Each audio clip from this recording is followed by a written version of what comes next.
We've got one more key concept in front of us, and that's inflation, and then we're going to connect a few dots at the end. Most of us think of inflation as rising prices, but that's not quite right. Imagine if an apple and an orange are $1 each one year, but $10 each next year. Since you enjoy eating apples and oranges the same in one year as the next, then the only thing that's truly changed here is your money, which has declined in value. Inflation is not caused by rising prices. Rising prices are instead a symptom of inflation. Inflation is caused by the presence of too much money in relation to goods and services.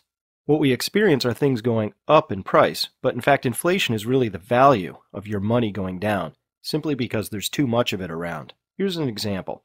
Suppose you're on a life raft and somebody has an orange that they are willing to sell for money. Only one person in the raft has any money, and that's a single dollar. So the orange sells for $1. But wait, just before it sells, you find a $10 bill in your pocket. Now, how much do you suppose the orange sells for? That's right, $10. It's still the same orange, right? Nothing about the utility or desirability of the orange has changed from one minute to the next.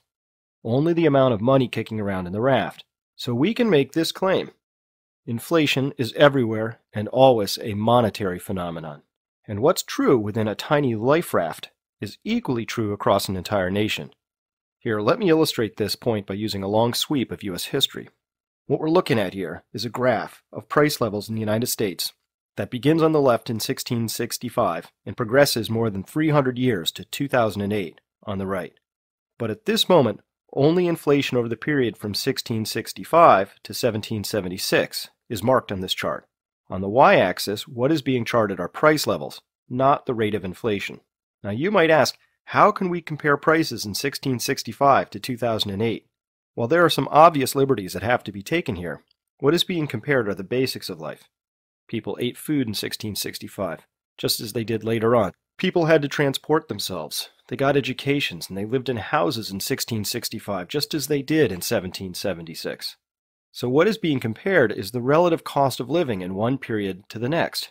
That is, inflation. In 1665, the basic cost of living was set to a value of 5. Now what is most striking about this chart to me is that from 1665 to 1776, there was absolutely no inflation. For 111 years, $1 saved was, well, $1 saved. Can you imagine what it would be like to live in a world where you could earn $1,000, put it in a coffee can in the backyard, and your great-great-grandchildren could dig it up and enjoy the same benefits from that $1,000 as you would have 111 years previously? This isn't some fantasy from a cheap novella. This was reality in our country at one time. The country was on a gold and silver standard during this period and advanced tremendously while enjoying near-perfect price stability during times of peace. However, along comes a war, the Revolutionary War, and the country found itself unable to pay for the war with the gold and silver in the treasury, so a paper currency called Continentals was printed, and at first it was fully backed by a specified amount of real gold and silver in the treasury. But then the war proved to be more expensive than thought, and more of these were printed. Then the British, aware of the corrosive effects of inflation on society, started counterfeiting and distributing vast amounts of bogus Continentals, and soon the currency began to collapse. Before long, massive inflation took hold. Seen on the inflation chart, the Revolutionary War took the general price level from a reading of 5 to a reading of 8. After the war, the paper Continentals were utterly rejected by the people, who strongly preferred gold and silver. Most interestingly, price levels promptly returned back to their pre-war levels.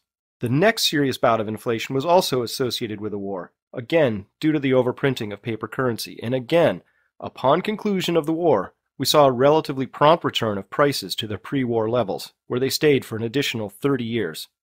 By now, we are nearly 200 years into this chart, and we find that the cost of living is roughly the same as it was in 1665.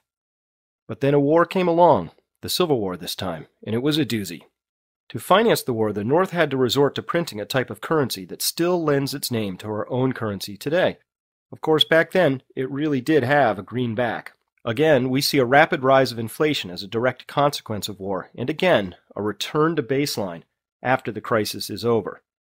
We are now 250 years into this story, and the cost of living is still roughly the same as it was at the start. I invite you to think about that for a minute. But then another war came along, and this one was even bigger than any before, and again it was a highly inflationary event. And then another war, even bigger than any before it, which again proved inflationary, but this time, something odd happened. Inflation did not retreat before the next war began. Why? Two reasons. First, the country was no longer on a gold standard, but instead a fiat paper standard, administered by the Federal Reserve, and the populace did not have another form of currency to which it could turn. And second, because this was the first time that the war apparatus was not dismantled upon conclusion of hostilities. Instead, full mobilization was maintained and a protracted Cold War was fought, certainly as inflationary a conflict as any shooting war ever was. And now, if we look at the entire sweep of history, we can make an utterly obvious conclusion. All wars are inflationary. Why is this? Because any time the government engages in deficit spending, it creates the conditions for inflation. However, when the deficit spending is on legitimate infrastructure, such as roads or bridges or schools, that investment will slowly pay for itself by boosting productivity and paving the way for the creation of additional goods and services that will someday soak up the extra cash. Wars, however, are special. Vast quantities of money are spent on things that are meant to be blown up. The money stays at home while the goods get sent off to be blown up. When a bomb blows up, there's no residual benefit to the domestic economy later on. This means war spending is the most inflationary of all spending. It's a double whammy. The money stays behind working its evil magic, while the goods it produced are destroyed. Heck, even if the goods aren't blown up, there's practically zero residual economic benefit to such specialized hardware, as amazing as that technology may be. For some reason, the most recent pair of wars have been presented by the U.S. mainstream press as being relatively pain-free for the average citizen, despite overwhelming historical odds to the contrary. In fact, on this 15-year-long chart of commodity prices, we observe that prices bounced in a channel, marked by the green lines, for more than 10 years. However, and hopefully by now unsurprisingly, shortly after the start of the Iraq War, commodity prices began marching higher and have inflated nearly 140% in 5 years. Your gasoline and food bills will confirm this. So if anybody tries to tell you that you haven't sacrificed for the war, let them know you sacrificed a large portion of your savings and your paycheck to the effort. Thank you very much. At any rate, back to our main story. Here's inflation between 1665 and 1975. Knowing what you now know about Nixon's actions on August 15, 1971, what do you suppose the rest of the graph looks like between 1975 and today? This is your world. You've been living on the steeply rising portion of this graph for so long that it probably looks like level ground to you. Because inflation is now a permanent feature, and because it advances at a percentage rate, your money is declining in value exponentially. That's what this hockey stick graph is telling you. What does it mean to live in a world where your money loses value exponentially? You know what it means, because you live there. It means always having to work harder and harder just to stay in place. And it means perplexing and astoundingly risky investment decisions have to be made in an attempt to grow one's savings fast enough to avoid the ravages of inflation. It means two incomes are needed where one used to suffice, and kids left at home while both parents work. A world of constantly eroding money is a devilishly complicated world to navigate, and leaves scant room for error, especially for those without the appropriate means or connections. And it doesn't have to be this way, and indeed for the majority of our country's history, as you can see, it wasn't. And I'm hard-pressed to say that inflation is a necessity, and serves some essential and greater good, because a lot of progress and advancement happened between 1665 and 1940 without the benefit of perpetual inflation. To help put all of this in context, let's mark the moments when our country abandoned the gold standard, first internally and then completely.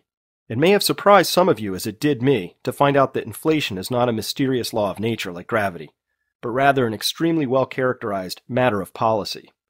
So now we have our fifth key concept. Inflation is everywhere and always a monetary phenomenon. Flipped a bit, we can say that inflation is a deliberate act of policy. Here's what one wag had to say about this matter. Paper money eventually returns to its intrinsic value. 0. That was Voltaire in 1729. Of course, he was a bit too pessimistic in his assessment, as this German woman proves by using her furnace to liberate the intrinsic heat content of paper money. John Maynard Keynes, the father of the branch of economics that utterly dominates our lives, had this to say about inflation. Lenin was certainly right. There is no more positive or subtle or surer means of destroying the existing basis of society than to debauch the currency. By a continuing process of inflation, governments can confiscate, secretly and unobserved, an important part of the wealth of the citizens. The process engages all of the hidden forces of economics on the side of destruction, and does it in a manner that not one man in a million can diagnose. Given that the destructive, corrosive effects of inflation are so well understood by the architects and the administrators of our monetary system, it's fair to wonder exactly what the plan here is. Now, finally, here in Chapter 10 of the Crash Course, we can string together these three very important dots. Number one, in 1971, the U.S., and by extension the world, terminated the last connection to a gold restraint, and federal borrowing turned the corner, never to look back. Concurrently, the money supply turned the corner, piling up at a much faster rate than the growth of goods and services. And so we get to data point number 3, which is that inflation is the fully predictable outcome of data points 1 and 2. Boom, boom, boom. 1, 2, 3. All connected, all saying the same thing, with profound implications for your future. Now, if you're of a mind that there's no reason that all three of these graphs cannot just continue to exponentially accelerate to ever higher amounts without end, then there's no point in watching the rest of the Crash Course. However, if you don't happen to believe that, then you're going to want to see the rest of this. There is literally nothing more important for you to be doing right now than gaining an understanding of how these pieces fit together, assessing the risks for yourself, and taking actions to prepare for the possibility of a future that's substantially different from today. Now that we've covered compounding, money, and inflation, you have the tools to get the most from the remaining sections of the Crash Course. We have a few more dots to connect. Let's go.